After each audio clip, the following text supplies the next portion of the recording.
Welcome. This is a program we've been looking to have for months and months. We almost had Henry in person. It was a year and a half ago, and the weather didn't cooperate. And then, so we've been learning a lot about climate change, but we finally have Henry with us. And this has been Harriet Choice. Her passion is climate change, and she's our connection to Henry. And I'm going to ask Harriet to introduce us, and we'll have plenty of time for questions afterwards. So welcome, Harriet. Thank you, Beth. Hi, Henry. Hi, Harriet. I want to introduce this particularly tonight because we've had so much lately about climate change in the news. Our new president, President Biden, is promoting what he's going to do, that climate change will be a part of his infrastructure plan. So today we want Henry to tell us what might he do. We know that there are at least two bills out there. One, for all of you who were there a year ago, last January, we heard about the fee and dividend, and then in the House, and then last August, our very own Senator Durbin introduced a bill. Is that right, Henry? Yes. Now, maybe we can get Henry and to explain to us the difference between the bills. Explain to us, will our president consider any kind of carbon fee or the ugly word tax?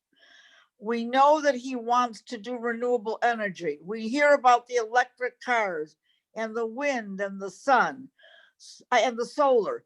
So Henry, please tell us what the bills are. Do they have a chance of passing? And can we do anything about carbon without a fee or tax? And you might include anything that's in the Green New Deal. Is that enough of a load to ask you?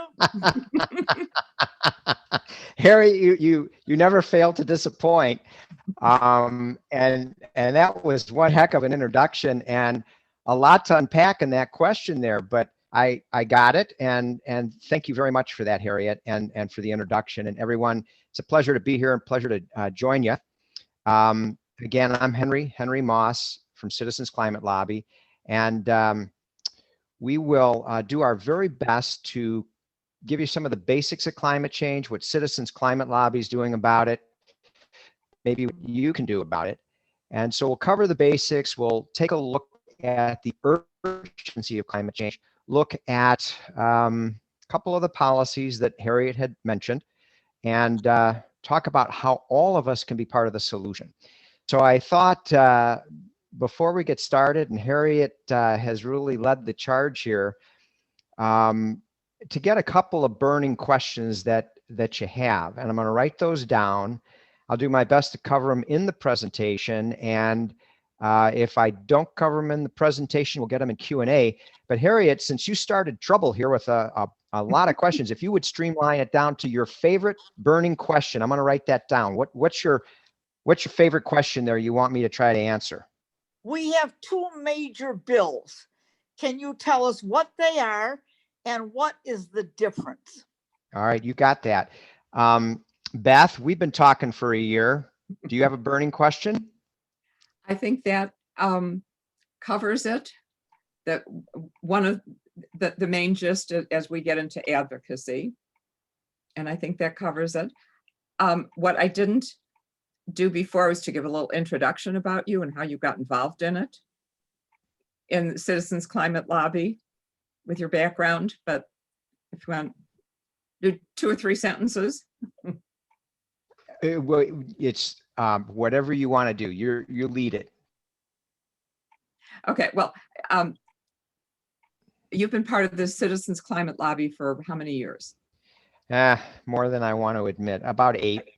Okay, so you've got lots of experience, and you'll roll that into what you're talking about. So yes. Go ahead. Okay. All right. So advocacy is, I take one of your questions, Beth, and the two major bills. Meryl, I haven't had a chance to meet you. Is Meryl here? Yeah. Hi, Meryl. Nice to meet you. Do you have a burning question for me? You have to unmute. There you go. My burning question, when you get to carbon fee and so-called dividend, Okay. I have a burning question. All right. What carbon fee and dividends about, or what? No, I understand that. I understand the importance and the positiveness in carbon fee. I don't see how the dividend will hurt. Carbon fee will also cost the poor more than anyone, and the poor will never be able to take advantage of the dividend. The dirt poor, we're talking about the poorest people in this country who don't have charge accounts, they don't have bank accounts, none of them will receive a stimulus check. And this is not undocumented immigrants. This is people, this is US citizens who are poor, who don't have access to things like a bank account. So, Okay. So the impact of the dividend, positive or negative? no, I think that I just think it's unrealistic. I think you're telling people that they're going to get money, but the people who need money aren't going to get it. Okay. All right. Should be taxed for sure. That's included in the impact, but go ahead. All right. So Meryl will do our best to cover that for you. Thank you for that. Anybody else have a burning question you want me to note? All right. Well, then we'll leave it at those three, but I'm sure there'll be more questions when we get to Q&A. So I am going to share some slides and we'll start this presentation. Thank you for those questions. Somebody had their hand up. Those that Barbara kind of. Scott. Barbara Scott. Oh, she had her hand up. Okay, Barbara. Actually, it was her husband, Brent. I'm a member of CCL too, the Southern Illinois chapter. Hi, Brent. I guess my question, CCL's goal is to have climate legislation be bipartisan. Just my question would be, do you think that's even achievable? Do we have to just keep pushing without Republican involvement? Okay, great question. Thank you for that. All right, so I'm going to start this presentation so that we get some more questions generated as we get into the. I'm going to take about 20-25 minutes here, and we will give you some more fodder for some more questions. So let's see if we can get this to work. Everyone should be seeing a picture of the Capitol building, and if you click on the upper right, you can get the screen. If not, if you can see the Capitol building and maybe a thumbnail of me, then that's good enough. Is everybody there? If you're not, please send a chat to Melissa or Beth. They'll help you out. Beth, are you hearing any major technical issues, or are we looking pretty good? I think we're looking good. Okay. All right. Well. All right. Well, this is a picture of our last trip up to DC. This was obviously before COVID. There were about 1,500 of us. We had about 500 meetings in just one day, working in groups of 5 or 6. And as Brant can tell you, a CCL member that's part of your group, as well as Norm Kravitz, who I had a chance to lobby with years ago. It is absolutely exhilarating to sit down, talk with our members of Congress, get their perspective on climate change, do our best to find common ground, and talk about solutions. And the solution that Citizens Climate Lobby feels is the best solution is simply putting a price on carbon. So Citizens Climate Lobby is a nonprofit, nonpartisan volunteer organization that's all about helping the common citizen, it's all of us here, develop the self-confidence to be able to talk to our members of Congress and tell them what we want. And what we want is a solution to climate change.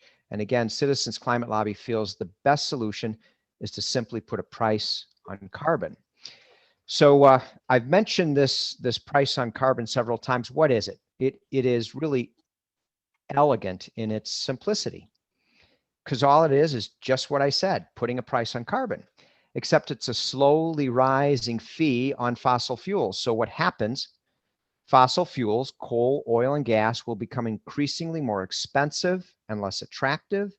And then clean energy becomes less expensive and more attractive so that we can push emissions down to safe levels and avert a climate crisis. In essence, that's all it is. Now, there's a few key components that make it work. Ideally, we want bipartisanship. We want Republicans, we want Democrats to get together. For that to happen, it's got to be a free market solution. You've got to give people choice. So if you want to buy fossil fuels, you'll buy fossil fuels. If you want to buy clean energy, you're going to buy clean energy. We're just going to let the price of those products control behavior. It's also got to be revenue neutral. Can't be a tax, can't grow government. So instead, what will happen, our government will put a carbon fee at the point of extraction of where we get our fossil fuels.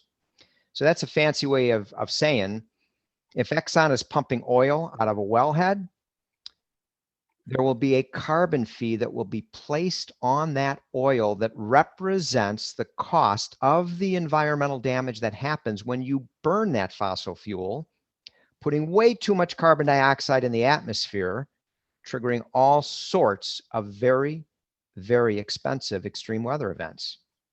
Now, the same thing will happen at the mine shaft where we get coal, or the port of entry where we might get foreign oil. Now, all those carbon fees are collected by our government, but not kept. That's why it's not a tax. Instead, those carbon fees will be rebated back, recycled back in equal shares to each American household as a monthly dividend. Now, that monthly dividend is going to be extremely important because it's going to protect the low and middle income American from that slowly rising fee on fossil fuels. Citizens Climate Lobby actually hired a third-party consulting from a very prominent think tank called REMI. We asked them to study what the financial value would be, the financial impact of a $250 a month dividend going to each American household. What they found is that it will grow the American economy by about $1 trillion in 10 years, our GDP in 10 years, $1 trillion, 2 million jobs in that same 10-year period will be increasing. So you see, it's very possible to transition from a fossil fuel economy to a clean energy economy and still grow jobs. Now, there's one other critical component that makes the whole thing work.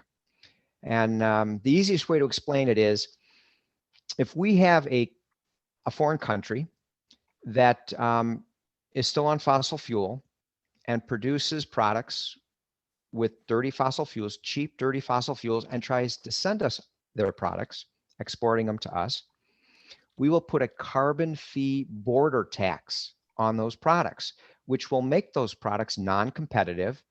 And that'll be the inspiration for that foreign country to go back to their home country, do their own carbon fee so they can begin to transition to a clean energy economy. And that's what's going to catalyze global cooperation. Climate change is a global problem. We have to have a way to catalyze global cooperation, and a carbon fee border adjustment is how we're going to do it. So that, in essence, is carbon fee and dividend. And so the whole idea behind this is really to create an economic framework to incentivize and unleash entrepreneurial desires to accelerate technical innovation in low carbon technologies. And it's going to be in 3 primary areas: energy efficiency in the built environment, transportation, and our power grid. Now, energy efficiency in the built environment. Did you know heating, lighting, and cooling our buildings is 40% of our carbon footprint? It's an amazing, amazing fact. And here's the great news. We know how to build energy efficient buildings. We know how to retrofit old leaky buildings. That's a 40% solution to our carbon footprint. It is low hanging fruit. Transportation. We know how to build electric vehicles. We know how to do electrification of our public transport. That is a 30% carbon footprint. It's a 30% solution. Between the two of them, you got a 70% solution. Our power grid, we know how to do renewables. We know how to do wind, solar, geothermal. In fact, we've developed all of the technology. We own the patents. We know how to do it. And we're very good with battery storage, and we're coming up with new ideas on different ways to store our energy when the sun's burning bright and the wind's blowing. It's called electrolysis, and it creates hydrogen. And there's a whole story there to be told on how we can store our energy when the wind's not blowing and the sun's not shining. At any rate, the key here to remember is that's a 20% of our carbon footprint. So between all three of them, energy efficiency in the built environment, transportation, and our power grid, that's low-hanging fruit, and that's a 90% solution to solve our problem. So we can clean our air, clean our water, bring emissions down, have great clean energy jobs for everyone, and a bright future ahead. So remember that when I start telling you about the tipping points, which might create a little anxiety. Here's our two climate leaders, two of the climate leaders. There's more than that, but I'm going to focus on these two gentlemen. Ted Deutsch is a congressman out of Florida, and Senator Durbin, our Illinois-owned Senator Durbin. He is 76, very well might be his last term in office. Maybe he'll run more, but hopefully he'll leave a legacy to solve climate change. Both of these gentlemen have put together policies that are carbon pricing policies. They are carbon pricing policy leaders in Congress, along with others. White House being another key one, and Braun. There's several, but let's focus on these two congressmen. Ted Deutsch has sponsored the Energy Innovation and Carbon Dividend Act, and let me tell you briefly about it. It puts a price on carbon emissions, starting at $15 a ton of carbon emissions, growing $10 a ton each year thereafter. Now, 100% of the revenues collected will go back to the American people as a monthly dividend. So that's very critical, because that'll protect the low and middle income American from that slowly rising fee on fossil fuels. 2/3 of Americans will come out ahead or even with the dividend. That's what all the studies are showing. It will have a carbon fee border adjustment to catalyze global cooperation. This bill is 100% market driven, so Republicans love it. Republicans are all about market-based solutions. So this is the bill that is most likely to get bipartisan support. Right now, there's 40 co-sponsors this Congress. All of them are Democrats. Right now, we don't have any Republicans that have co-sponsored this legislation. So that's the Energy Innovation and Carbon Dividend Act in a nutshell. Now, when it comes to Senator Durbin's bill, the American Clean Future Fund Act, the main difference, Harriet, and I'm sure you're aware of this, it's more comprehensive, it's more aggressive. It starts at $25 a ton of emissions for the first year out, and it grows by $10, $15, $20, $25 a ton each year thereafter, based on emissions reduction and timeline. Now, the distinction is only 75% of the revenues collected are actually given back to the American people. It's means tested, which means that, and Meryl, this might address some of your concerns, those individuals that are making $150, I take it back, $150,000 a year on a joint return get a reduced dividend. Those that make $75 a year with single tax returns get a reduced dividend. And with those reductions, that's how our government will harness 25% of the total revenues. And those revenues that our government keep will be used to kickstart the clean energy economy. So we're not going to leave it to chance. We're going to let our government give seed money to make sure low carbon technologies are developed. 15% of that 25% of revenues that are kept will go into a green bank. The actual name in Durbin's bill is called the Climate Change Finance Corporation. It will be a new agency that will be implemented within the executive branch, and it will give guaranteed loans and grants to those technologies that are the technologies that we want to develop for low carbon emissions. And 10% of that 25% is going to go to help marginalized communities that have suffered the most from climate change. It definitely is focused on environmental justice. It will help communities that are adjacent to refineries, adjacent to coal burning power plants. Toxic sites will be cleaned up. Health issues need to be addressed. And those individuals that are doing fossil fuel jobs will be given training to have the new jobs for clean energy. So Durbin is, again, you can see much more prescriptive, much more comprehensive. So really his bill, in essence, is a combination of market-based solution and big hand of government. I like to think of it as soft guardrails to assure that we develop the clean energy industry. I want you to think about the success we've had with vaccine development with COVID.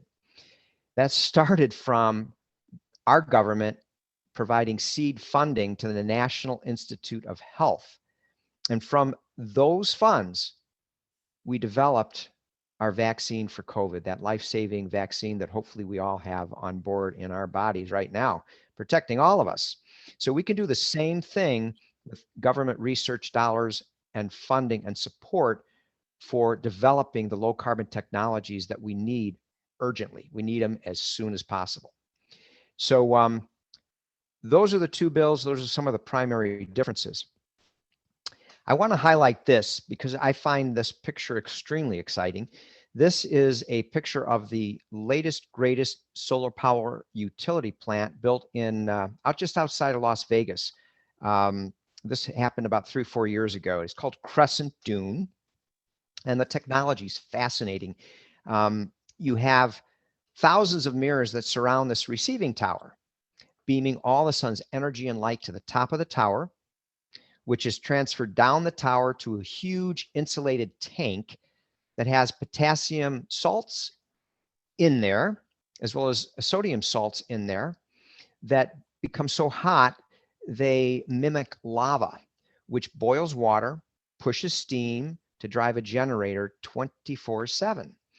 And we are truly, when you think about this kind of technology, on the precipice of a new frontier to be a clean energy superpower, really no different than we all can remember when President Kennedy at Rice University threw down the gauntlet that we were going to get a man on the moon in the next 10 years. And we did. The great American ethos of can do, we did. And we got Neil Armstrong on the moon in 1969. We can do it now. We need to do it now. And if we don't do it, anybody who's got their mute button off, you tell me, who do you think's gonna lead the charge if America doesn't take world leadership? Who do you think will be leading the charge? China. Maybe China, absolutely. And whoever, was that you, Beth? Who said China? Me, Beth. Hey, okay, good for you. All right, Beth. It is China, and the reason is because China, as much as they're burning coal, and they don't want to stop burning coal until 10 years from now. I'm sure you all got that message when the climate summit happened, which is not going to, that can't happen because we've only got 8 to 10 years to turn this around. But China's cornered the market on solar. They're smart. 70% of our solar panels are coming from China. So, and the thing that's terrible about this is we own the patents for solar, wind, and geothermal. We need to develop this technology and provide it to the world. Let the world know that democracy works, and here is a great low carbon solution to the issues we're facing with climate change. So we need to step it up. So at any rate, I want to point out 2 really important studies that came out in November of 2018. We all know that there is scientific consensus that climate change is real, it's human cause, and we got to do something about it. These studies that came out during Trump's administration were buried on Black Friday, came out in November 2018, but these are prominent studies. The first one there on the left-hand side of the screen, the IPCC special report, is the Intergovernmental Panel on Climate Change, commissioned by the United Nations. It is the preeminent organization on climate change, housing hundreds of our world's leading climate scientists. And then the fourth National Climate Assessment, a federally mandated study that is required by our government every 4 years. Both of these studies, housing hundreds of our world's leading climate scientists, are saying we got 8 to 10 years to turn this around before we hit severe destabilization of Earth's climate, which is very grim news, guys. And I apologize for being depressing. That's the reality. So we need to do something about it. It's urgent. So I can't express that to you enough, because remember, these studies came out in 2018. They said we have 8 to 10 years. So we take the best case scenario that we had 10 years back in 2018. That was 2 years ago. We have 8 years. So you see how ludicrous it is for China to say they're going to reach peak oil by 2030. We have to have the problem solved by 2030. So even before then. So there is a tremendous sense of urgency. It's a wake-up call that all of us need to be part of the solution. And I don't want to be pedantic here, but you know, I'm Jewish, you're Jewish. I got to tell you this one thing. I'm sure you all know Rabbi Kirshner. He said something very powerful in one of his books. I'm a big fan of Rabbi Kirshner. He said, when you think there's nothing you can do, think about an infinitesimal drop of water that coalesces with another drop, creating a trickle, creating a stream, creating a river, creating a torrent to carve the Grand Canyon. Great things can happen when people come together. So all of us need to be part of the solution. We all need to be part. And I promise to tell you how to be part of the solution very easily once a week. So enough of me on my soapbox. Sorry about that, guys. Beth told me, Henry, whatever you do, don't talk to my membership about the basics of climate change. They're smart. They got it. Don't bore them. So I won't, I promise. But I do have to show you this one picture that I love. This is from Space Lab. And you can see our crescent moon in the background there, and Earth is in the foreground. And that thin white onion skin surrounding the Earth, that is our atmosphere. It's miraculous. That's where all the physics are happening with climate change. Had to show you that, guys. So we're going to rifle through all my discussion on the basics of climate change, but I do want to hang on this one slide.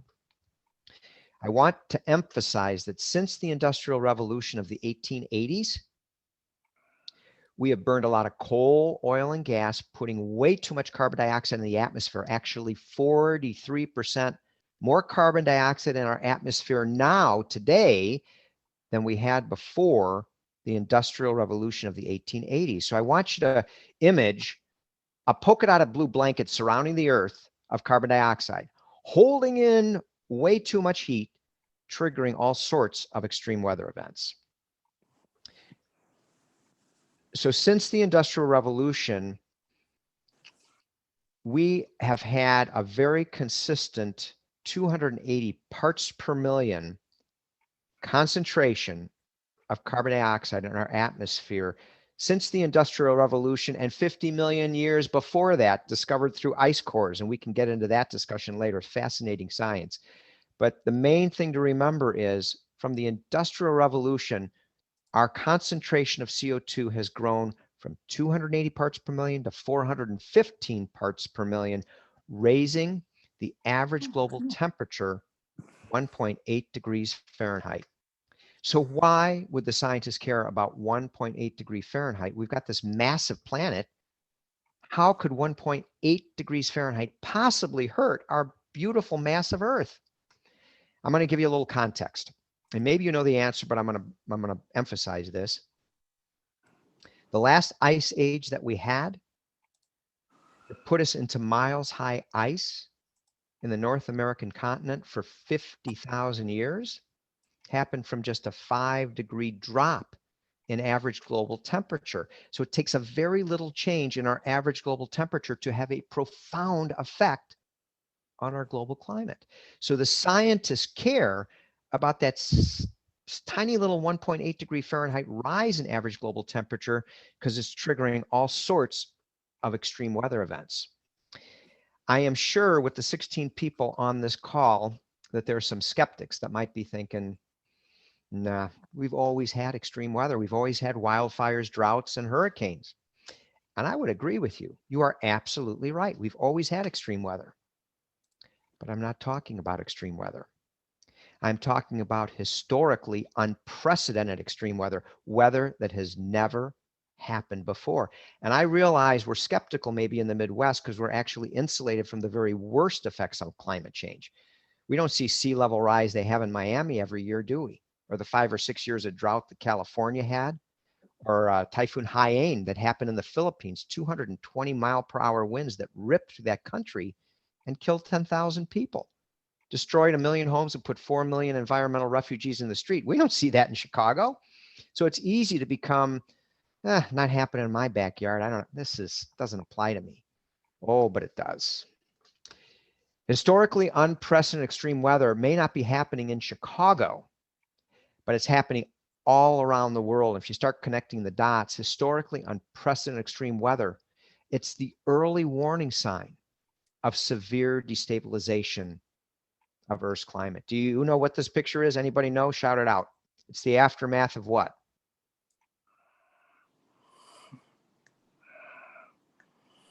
Anybody? Hurricane. Say again? Hurricane in Houston. Yes, ma'am. Hurricane Harvey. You got it. Who was that? That was Julie, but my husband Jamie is the one that really deserves the credit. We'll give it a Julie, Jamie, A+. Yes, Hurricane Harvey.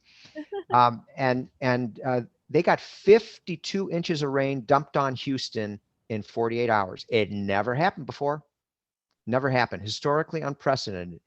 It's directly related to the long-term impact of a warming planet.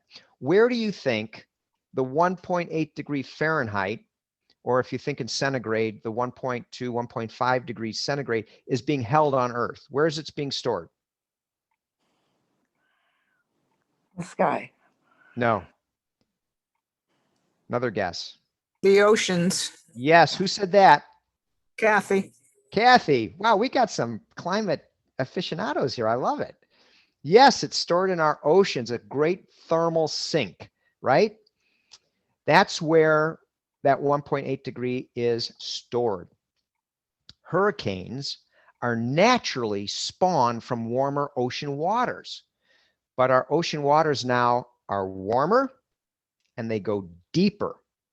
So when Hurricane Harvey hit, it naturally pulled from that warm ocean water dumping on Houston, right? But it kept pulling and pulling from that warm ocean water dumping on Houston and pulling because those ocean waters are warmer and deeper, and it didn't suppress itself until finally, after 48 hours, it hit enough cold water, it was suppressed, but not until after an historically unprecedented amount of water fell on Houston.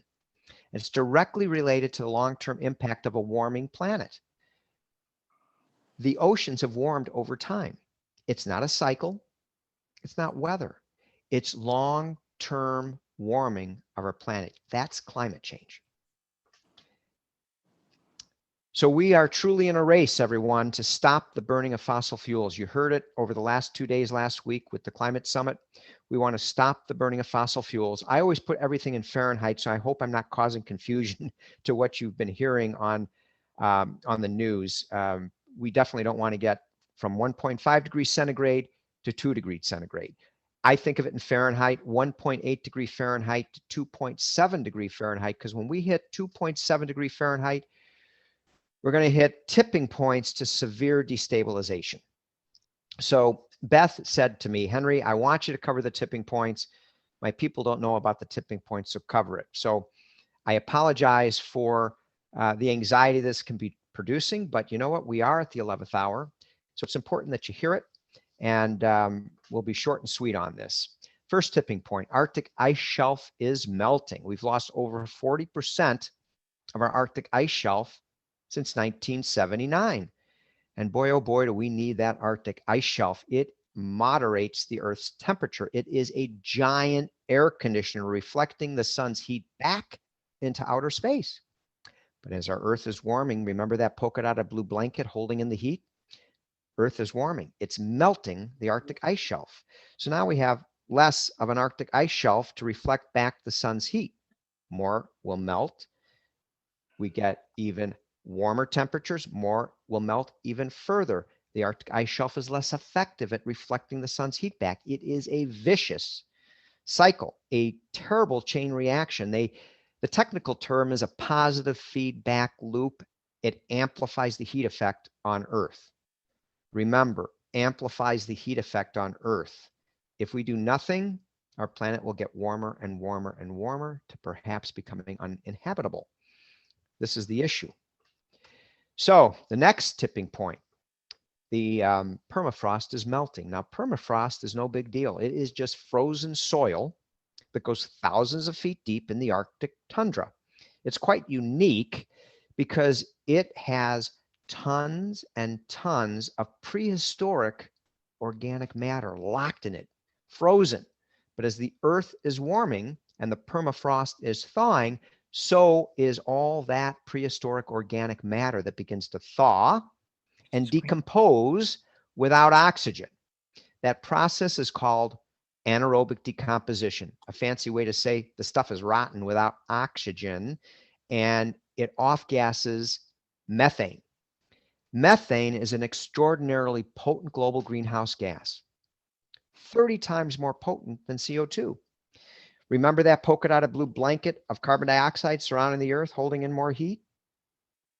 Now imagine a layer of methane around that polka dotted blue blanket, except this is super insulated foam that's surrounding the polka dotted blue blanket, really holding in the heat, really causing some issues with severe destabilization of Earth's climate. So, as our Earth is warming, more permafrost is melting. And again, another vicious chain reaction, a positive feedback loop that amplifies the heat effect on Earth. Last tipping point that I'm going to talk to you about today is ocean acidification.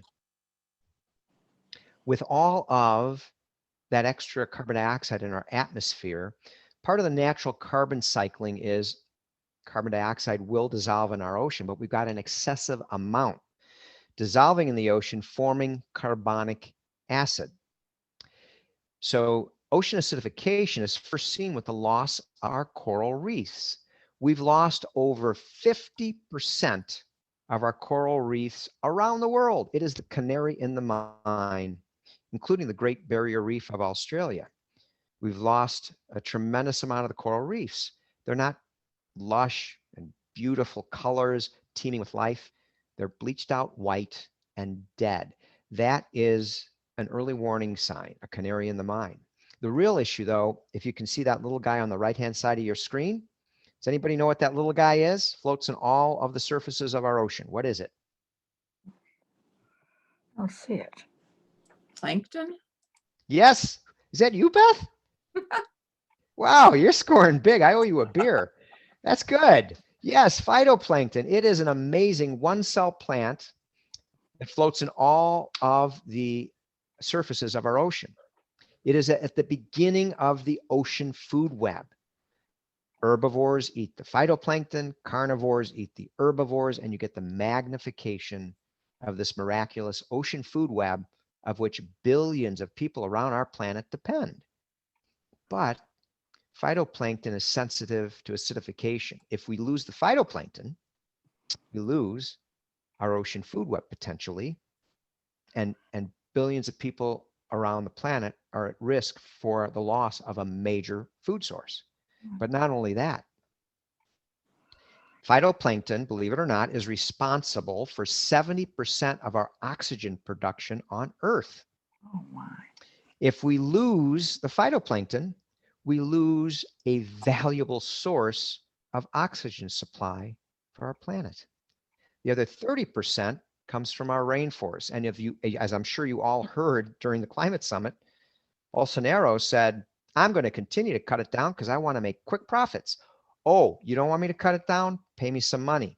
You know what? That might be something we need to do. But that's down the road at Glasgow, at any rate.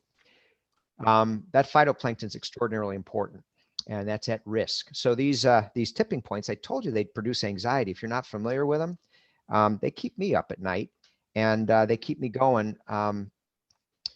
Working with members of Congress that are like stone walls, but it keeps me going because I know what the science is saying and know we got to do something. So here's the thing. You know, you can get anxious, put your head in the sand and do nothing. Or you can choose to be courageous. And I believe all of us can be courageous, move forward, and choose to advocate for innovative policy solutions that will solve climate change. The good news is we already have a couple of great carbon pricing bills in Congress.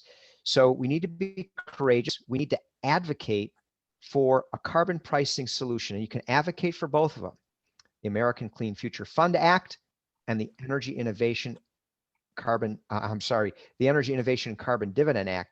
Both of those policies are rock solid policies. We want to have every carbon pricing leader in Congress our friend. We need to get them around the table, get the best minds. They need to collaborate and figure out how they're going to mark up the bills and get the best bill out there, because we have to have that happen.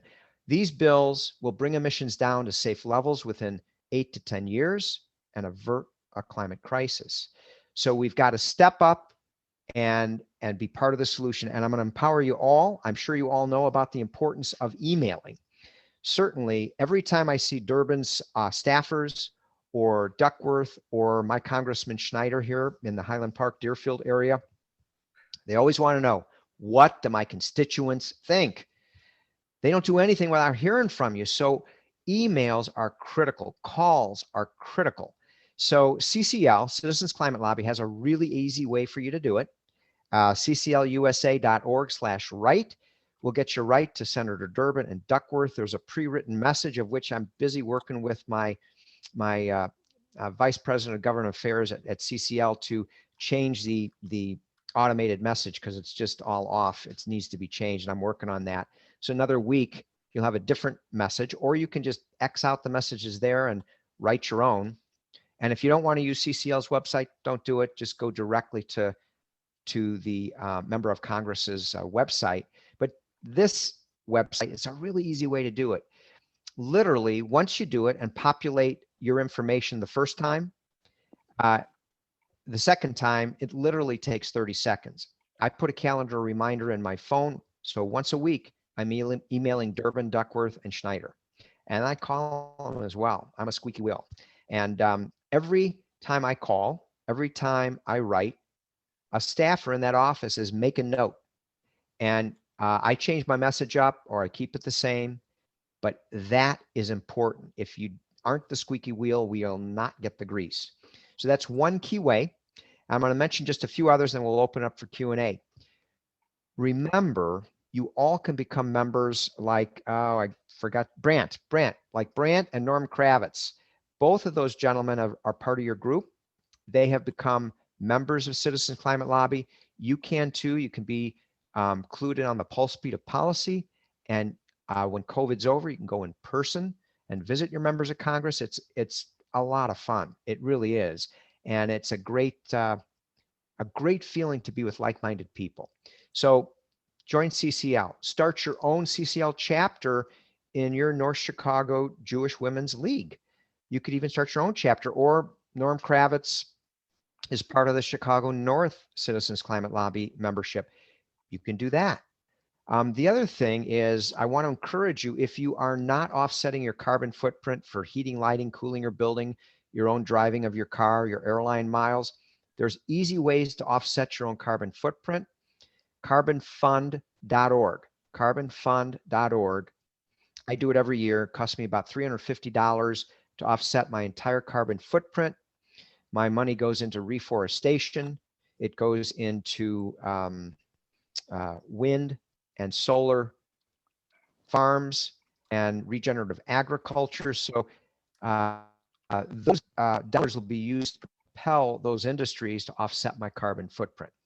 So that's another way you can do it. And then I'm sure everybody knows about 350.org, and their mission is all about divesting. And they've done a great job of having major pension funds divest from the fossil fuel industry.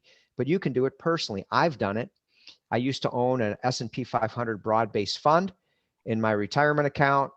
I have now changed that to Vanguard has basically an S&P 500 fund, but no fossil fuel companies. It's called ESGV is the symbol, and I own that. And I also own solar and wind indexes to try to vote with my dollars. So divesting from fossil fuels and taking some of your investments, if you have them, and putting them into the technologies of the future is another way you can vote with your dollars and make a difference.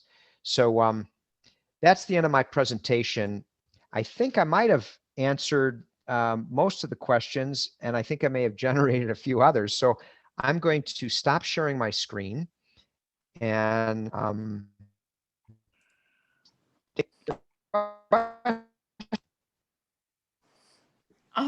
I think what questions answer.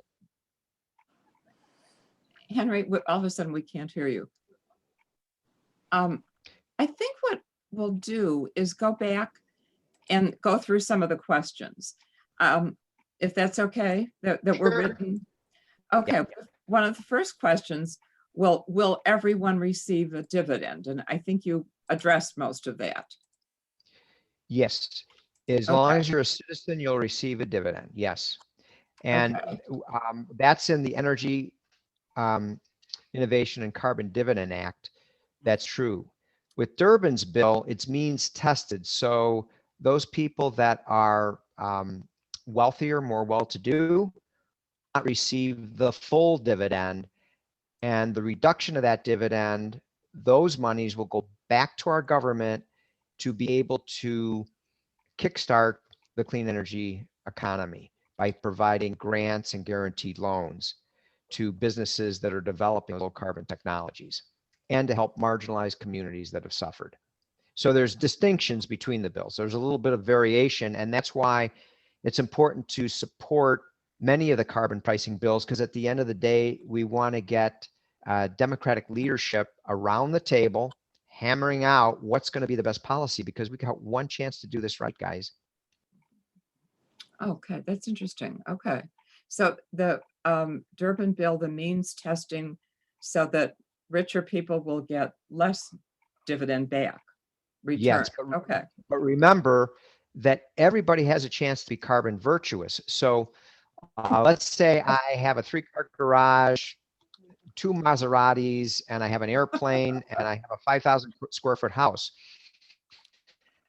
I can choose to be carbon virtuous. I can choose to have leases. I can have an electric powered plane. I can have a highly insulated, very tight, energy efficient house, so that even though I may be getting less of a dividend because I make $5 million a year, my dividend will still proportionally be pretty large because I'm energy efficient. So you do have a chance to still have a decent dividend if you are carbon virtuous. It's just that the low and middle income American typically are more carbon virtuous because we don't have 3 cars and an airplane and a yacht and 2 houses. Okay. If that explains it. Yeah. Okay. Thank you. CC said, what's the rationale for doing this at the place of extraction versus where it's used? Okay. We are an oil-based economy. So everything starts with oil. So if we put a price, a carbon fee at the point of extraction or where we get our oil, our coal, then it'll trickle down to everything. So I may be paying more at the gas pump, and I also might be paying more for this shirt because it was produced by a company that was using energy that was not renewable. So it's all going to be reflected in our goods based on going all the way at the base level of where we get our energy, because that trickles throughout the economy. Does that explain it? Yeah, to me, Anyone else? Well, so this is, I think that was my question. This is Kathy. So, I guess the question I have is it still doesn't necessarily reduce demand. I mean, we need more than just taxing onto the place where it exists, but it still doesn't reduce demand. People are still going to be able to pay $1 more for that shirt or $1 more for their gas, and they're not going to quit driving a gas-powered car. So how do we also shift demand in that, or is the answer to that where your technology improvements come in? Well, that's a great question. And you partially answered it. It is about demand. If we have something we don't want, Economics 101 says you put a bigger price on it. Remember that with a carbon fee, it's going to be increasing slowly over time. You can't slap, see, it's a very delicate balance that the economists are all arguing about is where do we start the carbon fee? If we started at $135 a ton of emissions, it's going to crash the economy because we're an oil-based economy. So you have to start it at a level that is a little bit of a pinch and a wake-up call, a strong market signal that, hey, guess what, guys? We're shifting to clean energy. Uh-oh, maybe I better think about that electric vehicle. Maybe I better insulate my attic. Oh, next year, that carbon fee gets a little bit bigger. And each year it keeps growing. With, because it's in my mind, with Durbin's bill, if we don't meet emission reductions, within 10 years, the carbon fee will be upwards of $135 a ton. So people will vote with their dollars because when you see that gas at the gas pump is so much more, it'll start to make economic sense to buy an electric vehicle, particularly if our government is providing tax credits to get that electric vehicle. So it's about reducing subsidies to the fossil fuel industries, providing tax credit for the new low carbon technologies. But in general, it's sort of market-based along with tax incentives. Depending on the policy that you're talking about, you got it. Yes. What other questions? Good. I have a Good. question. Well, Beth, oh. okay. yeah, go ahead. I was going to go through some of the questions. My question is, last year, we lost 2 beaches. Our lakes are getting higher. And the air in Chicago there was a period where it was worse than the air in LA because of ozone. Henry, aren't both of these part of what's going on with warming? Well, and Harriet, I got to say publicly to all of you here, Harriet has been a wonderful advocate for solutions to climate change, and she is very well read, and she curated a variety of news clips and studies that she sent to me and videos. And you know what, Harriet, thank you publicly for all of that information that you sent me. I appreciate your passion.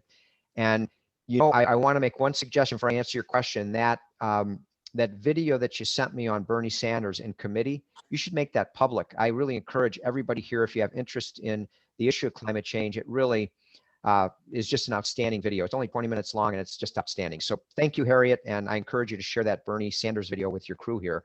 When it comes to Illinois, there was an interesting study that came out just Friday, the impacts of climate change on Illinois. And I had said earlier, us Midwestern folks get a little bit complacent because although Harriet's right, we're beginning to see some changes with beaches being disrupted, with bad air, with the ozone. In general, we don't suffer like they do with sea level rise every day in Miami. What I said about California, the terrible drought, well, now you add that, wildfires, mudslides, more droughts, more wildfires. I mean, we're loading up with hurricanes on the East Coast, West Coast, plenty of fires. There's plenty of problems everywhere. Illinois, you're not seeing them as up front and center, but they're there, and boy, they're coming. we're seeing more droughts during the summer. We're seeing more of a deluge of rain during the spring. And this report that came out by Dr. Don Wiebels, atmospheric climate scientist from University of Illinois, just came out Friday, looking at the impacts of climate change for Illinois specifically, shows a devastating amount of heat waves, droughts, and impacts on the yield of our corn and soy. He goes into a variety of insect-borne diseases that we're all going to see, from the tick-borne Lyme disease to West Nile disease, because of warming of Illinois and more of a breeding ground for Illinois, breeding period, I should say. So more and more impacts will be felt personally from where we live here in Chicago. So I think, Harriet, is that what you're referring to? Yes, I am, because it's getting, as I said, the ozone made our air terrible, and the lake is rising. They tell people to be careful now.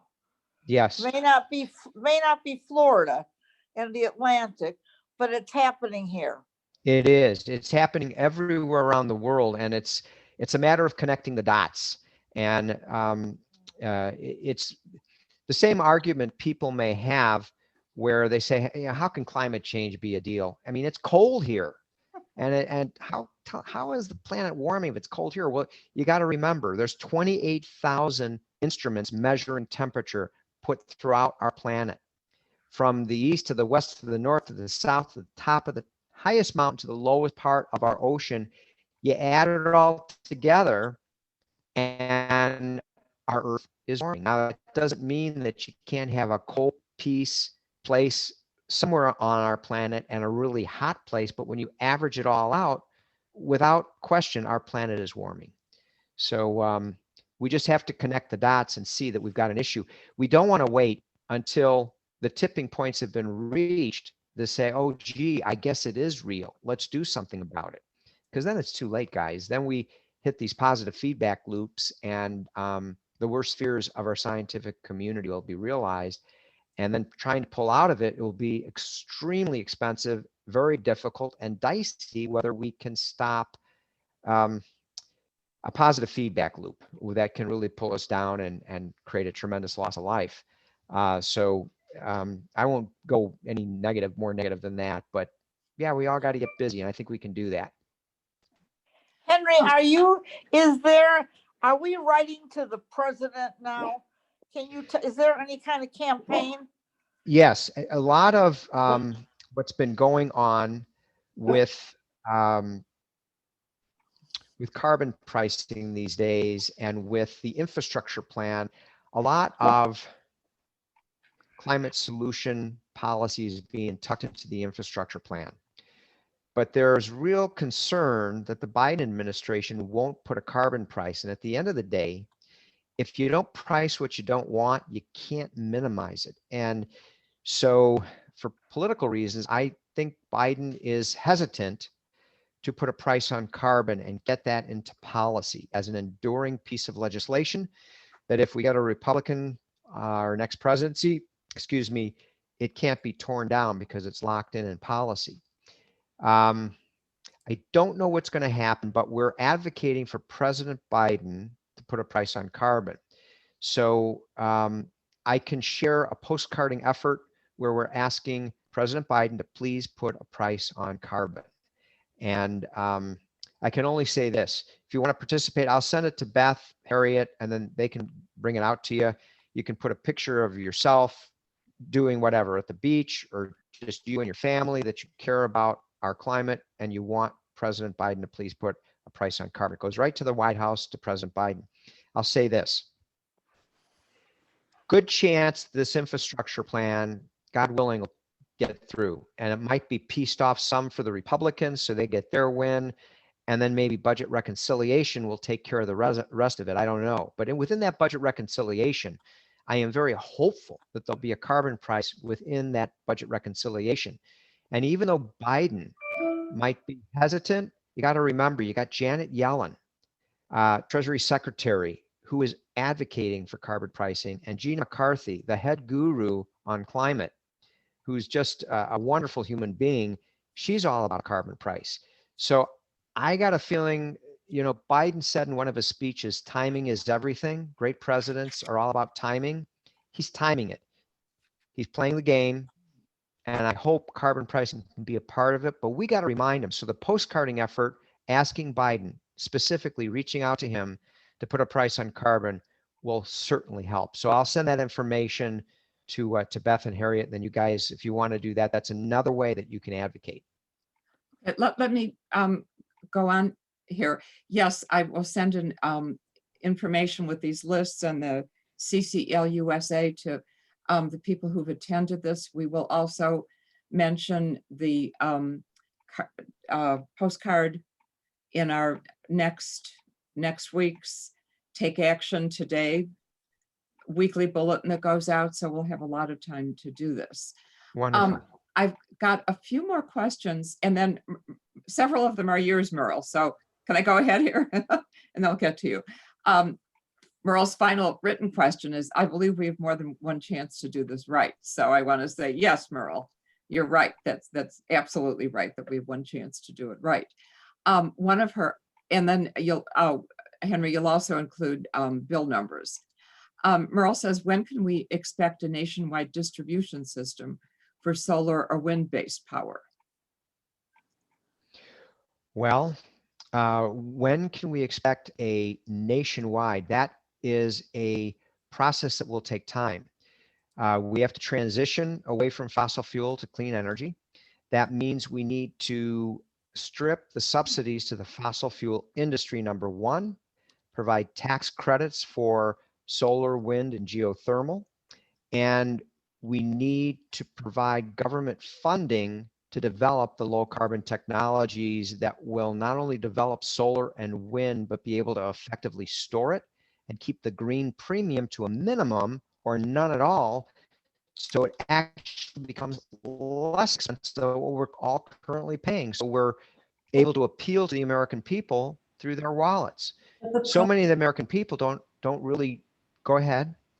Go ahead, Meryl. Distributing. So there's a lot of wind in the southwestern United States, but there are not many people there.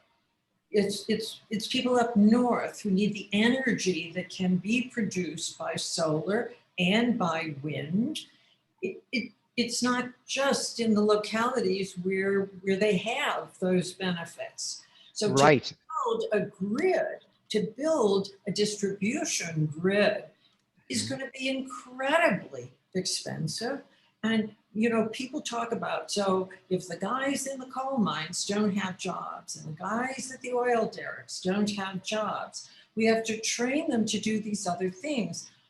But, we're talking about building, if half the car owners own electric battery cars, we need to have tens of thousands of stations where they can refuel, where they can recharge. We don't have those stations now.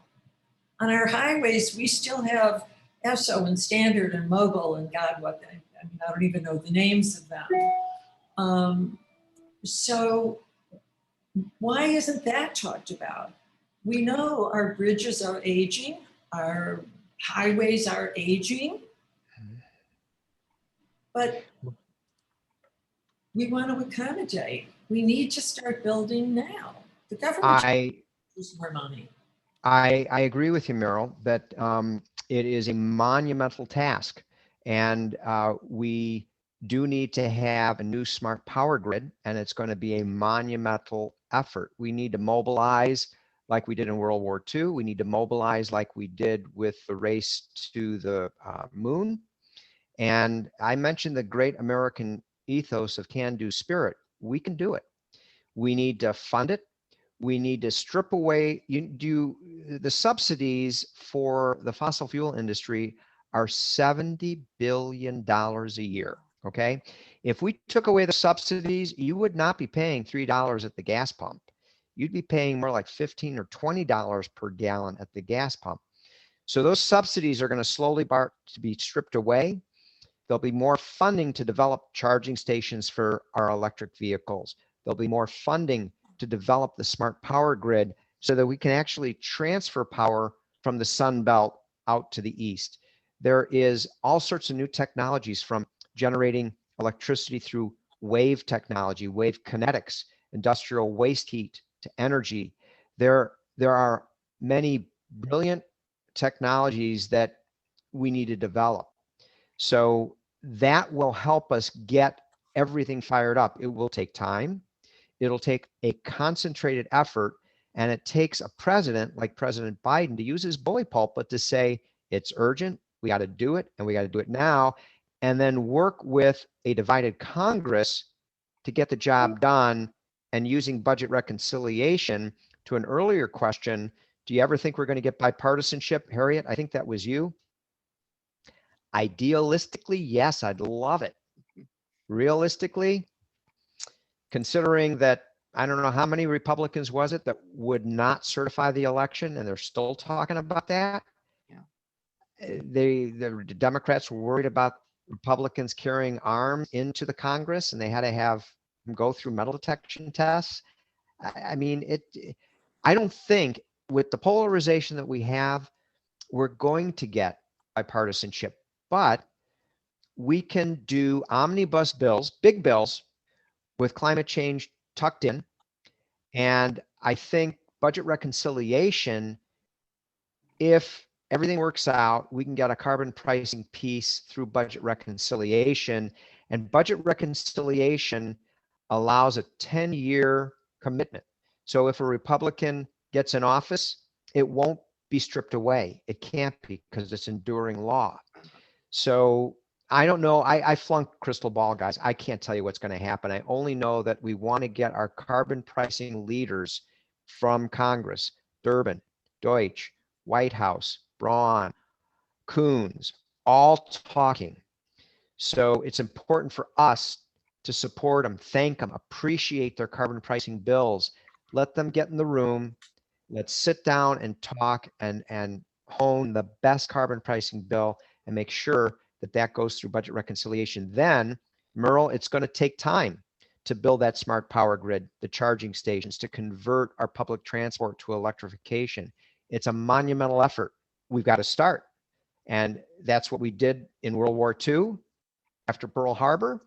That's what we did to get a man on the moon. And that's what we're going to have to do in a big way to solve climate change. I hope that answers your question partially. And then we can take more of this offline if you want. Let me ask you, yeah, and I think we're all here to do this, and I think it's important to thank Durbin and Deutsch and others as much as anything else, because when all they hear is complaints, yep, it just tends to get stacked in the pile. But if it's thank you, they're going to put it out and mention it. Let me ask you one other little technical question, then we'll start to round up. How much truth is it that animals are a huge source of methane, agricultural animals, cattle, cows, pigs? Well, they do contribute to methane, but is it huge? Yes, it is huge. And meat production, our cattle ranches, yes, they're a huge source of methane. It's not just the feces, the manure, that is the issue, but it's the belching as well. And if you look at it in a full spectrum way, Bolsonaro is cutting down rainforests to make pasture land available for raising beef for McDonald's. So now you compound it where you have a loss of carbon sequestration from our rainforests because you're growing cattle, which is belching and manuring and putting more methane up in the atmosphere. So it's a huge source. The other huge source that people don't think about is our food waste. We waste, believe it or not, guys, 40% of the food on our table is wasted. You throw it in the garbage, it goes to the landfill, it gets more garbage put on it, and it gets compressed. And it's just like what I told you with permafrost. All that food waste begins to decompose, but it's compressed and it decomposes without oxygen, and methane comes up. You've all seen dumps with a pipe coming out of the ground and being flared off. That's methane. And not all of it is flared off. Much of it emanates out of the landfill. So methane is out of landfills. Methane from our cattle farms is a huge problem. I don't know if you all have read Bill Gates' book, the latest one that he had. I'm just about done with it. But he's talking about harnessing landfill methane to burn the methane and drive a generator to produce electricity as a way to take something negative and turn it into a positive. But also he talked about, and I'm sure you've seen it, it's not just Impossible Foods or Beyond Meat, which is the plant-based food to replace our hamburgers and meat that we all love, but they're talking about actually taking cells and generating them in a lab. So it's actually meat lab grown, which is kind of freaky, but it beats the belching and the manuring from our cattle farms and the destruction of our forests to create pasture land. It's like a double whammy where we're hurting ourselves here. So that's a big question, and getting people to give up their meat isn't going to happen unless we have a really good alternative. And it is a big source of climate change. So why is not included in the act? Nothing against the agricultural industry, or no, I wouldn't say against, but confrontational with the agricultural industry is in the act. Either one of the acts. While everything is focused on carbon and on the oil industry and such. It's Elena. Elena, that's a great question, and it's only my inability to cover everything in every bill. Durbin's bill is 80 pages, a lot of detail in there, and Deutsch's bill is pretty long as well. Congress.gov is where you can do it. And just real quick, S685 is Durbin bill, and HR 2703 is Deutsch's bill. Congress.gov is where you can get an actual copy of the bill and read it. Deutsch has just reintroduced his bill, so it isn't up just yet, but it will be. But to answer your question, agriculture is a big source of our problem, and it is a huge opportunity to solve our problem. Real quick, it is the cattle ranching that definitely is the problem, and our high salt nitrogen fertilizer is the other problem that actually is great for growing corn and soy. They put a lot of the synthetic nitrogen down, grows our plants, but it also kills off the microbiology of the soil. So there's a whole lecture we could talk just about soil and how soil sequesters carbon through microbial cycles. So regenerative agriculture is the phrase, and it's when you go to Whole Foods and something's grown organically, it's typically grown in a regenerative way. So instead of synthetic nitrogen, we're doing things the old-fashioned way. Now, how much we can scale this up is something that everybody's working on to figure out how can we develop the fertilizers of the future that don't destroy the microbiology that sequesters carbon from the air, but actually is helping microbial community, because soil is a huge carbon sink.